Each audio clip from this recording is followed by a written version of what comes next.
आज 31 श्रावण शुक्रवार 31 श्रावण शुक्रवार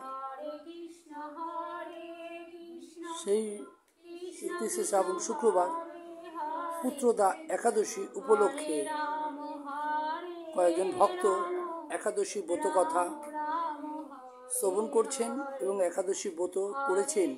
অনাদি আদি গোবিন্দ সচ্চিদানন্দ যিনি বিগ্রহ, তিনি যেন এই ব্রত যারা করছেন প্রভুর জন্য, তাদের যেন ভগবান অনাদি আদি গোবিন্দ তিনি যেন কৃপা করেন, রাধারানী কৃপা করেন, গুরুদেব কৃপা করুন, তারা যেন এই ব্রত করতে পারেন। এই ব্রত করলে আর কোনো পুজো অর্চনা কিছুই লাগে না।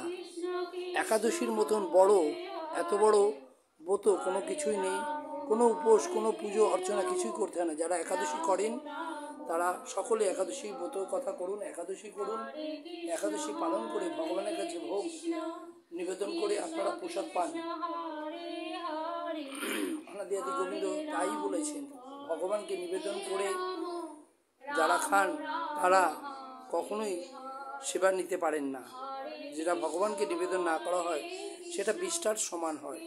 তার জন্য অনাদি আদি গোবিন্দ বলেছেন তিনি সর্বত্রই বিরাজমান, তাকে নিবেদন করে যেটাই সেবা নেবেন সেটাই প্রসাদ স্বরূপ হয়ে যায়। রাধে রাধে। কৃষ্ণ কৃষ্ণ হরে হরে, হরে রাম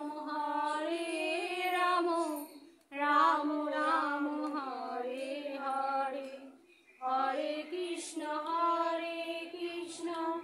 কৃষ্ণ কৃষ্ণ হরে হরে, হরে রাম রাম রাম হরে হরে, হরে কৃষ্ণ কৃষ্ণ কৃষ্ণ হরে হরে, হরে রাম